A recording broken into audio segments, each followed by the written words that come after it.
നമസ്കാരം. ട്രംപിന്റെ നെറികേടിന് ഇപ്പോഴും യാതൊരു കുറവും വന്നിട്ടില്ല.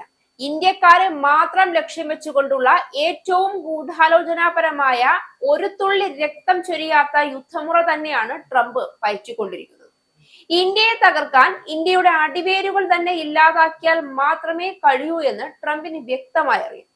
ഇന്ത്യൻ ജനതയെ സംബന്ധിച്ചിടത്തോളം അവരുടെ ഒത്തൊരുമ തന്നെയാണ് ഏറ്റവും വലിയ ബലം. അതിനെ ആദ്യം ഇല്ലാതാക്കുക എന്ന ലക്ഷ്യത്തോടെയാണ് റഷ്യയുമായുള്ള വാണിജ്യ ബന്ധം അവസാനിപ്പിക്കുന്നില്ല എന്ന പേരിൽ ഇന്ത്യയുടെ വളർച്ച തടസ്സപ്പെടുത്താനും ഇന്ത്യ അമേരിക്കയ്ക്ക് ഒരു ഭീഷണിയായി ഉയർന്നു വരാതിരിക്കാനും തരത്തിൽ ഇന്ത്യക്കുമേൽ അമിത താരിഫ് അടിച്ചേൽപ്പിച്ചത്. എന്നാൽ അണുവിട കുലുങ്ങാതെ മോദി നെഞ്ചും വിരിച്ചതിനെ നേരിട്ടപ്പോൾ പിന്നെ H1B വിസ ഫീസ് ഉയർത്തുന്നതും ഇന്ത്യയുമായി നടത്താനിരുന്ന കരാർ പിൻവലിക്കുമെന്ന് ഭീഷണിപ്പെടുത്തുന്നതും പാകിസ്ഥാനുമായി സൗഹൃദം സ്ഥാപിക്കുന്നതും ഐക്യരാഷ്ട്രസഭയോട് ഉൾപ്പെടെ ഇന്ത്യക്കുമേൽ അമിത താരിഫ് അടിച്ചേൽപ്പിക്കാൻ പ്രേരിപ്പിക്കുന്നതും ഉൾപ്പെടെ ഇന്ത്യക്കെതിരെ അതിരൂക്ഷമായ അന്തർധാരാ പ്രവർത്തനമാണ് ട്രംപ് നടത്തിക്കൊണ്ടിരിക്കുന്നത്.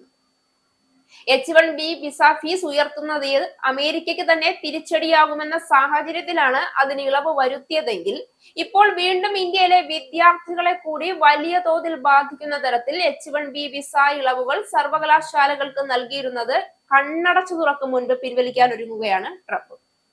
അമേരിക്കയിലെ സർവകലാശാലകൾക്കും ഗവേഷണ സ്ഥാപനങ്ങൾക്കും നിലവിലുള്ള H1B വിസ ഇളവുകൾ നിർത്തലാക്കാൻ ലക്ഷ്യമിട്ടുള്ള ബിൽ അവതരിപ്പിച്ചിരിക്കുകയാണ് US senator Tom Cotton. Visa camp enforcement act എന്ന പേരിലാണ് പുതിയ ബില്ല് വന്നിരിക്കുന്നത്. പുതിയ ബിൽ പ്രകാരം സർവകലാശാലകളും ഗവേഷണ കേന്ദ്രങ്ങളും വിദേശ വിദ്യാർത്ഥികളെ നിയമിക്കുമ്പോൾ നിലവിലുള്ള 85,000 H1B വിസ ഫീസ് പരിധി വരും.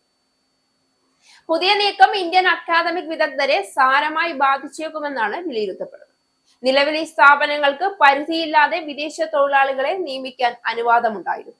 അതേസമയം ബിൽ നിയമമായാൽ അമേരിക്കൻ സ്ഥാപനങ്ങളിൽ ജോലി ചെയ്യാൻ ശ്രമിക്കുന്ന അന്താരാഷ്ട്ര അക്കാദമിക് വിദഗ്ധർക്ക് ഇത് വലിയ തിരിച്ചടിയായി മാറും. ഇന്ത്യക്കാരെയാണ് പുതിയ നിയമം കൂടുതൽ ബാധിച്ചേക്കുക. കാരണം H1B വിസ പ്രോഗ്രാമിന്റെ പ്രധാന ഗുണഭോക്താക്കളിൽ വലിയൊരു വിഭാഗം ഇന്ത്യക്കാരാണ് എന്നതുകൊണ്ട്. നിലവിൽ ആയിരക്കണക്കിന് ഇന്ത്യൻ അക്കാദമിക് വിദഗ്ധർ അമേരിക്കൻ സർവകലാശാലകളിലും ഗവേഷണ കേന്ദ്രങ്ങളിലും പ്രവർത്തിക്കുന്നുണ്ട്. ബിൽ നിയമമാവുന്നതോടെ ഇവരുടെ അവസരങ്ങൾ പൂർണ്ണമായി ഇല്ലാതാകും.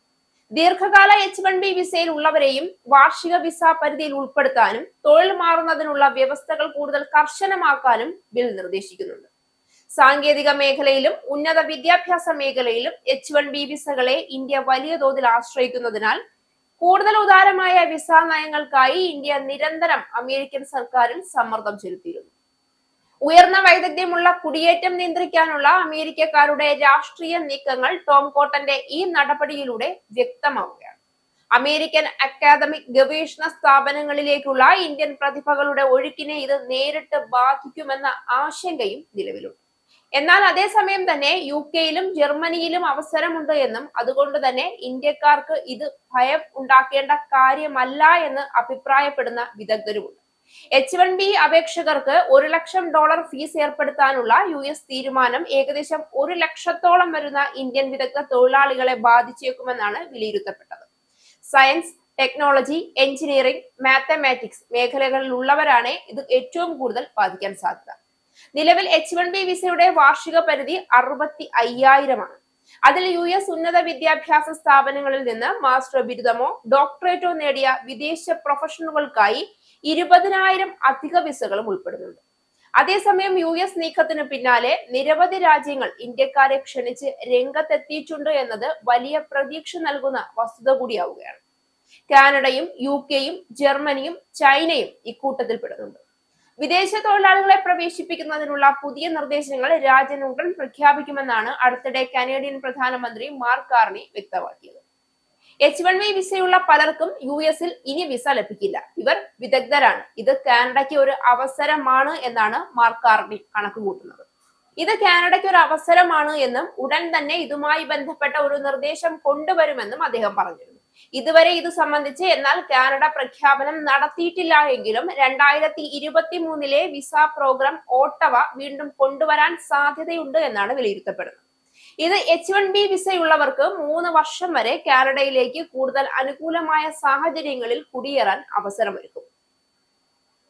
സ്റ്റെം മേഖലയിലുള്ള വിദഗ്ധ തൊഴിലാളികളെ ആകർഷിക്കാൻ ലക്ഷ്യമിട്ടുള്ള പുതിയ കെ വിസ ചൈനയും പ്രഖ്യാപിച്ചിരുന്നു.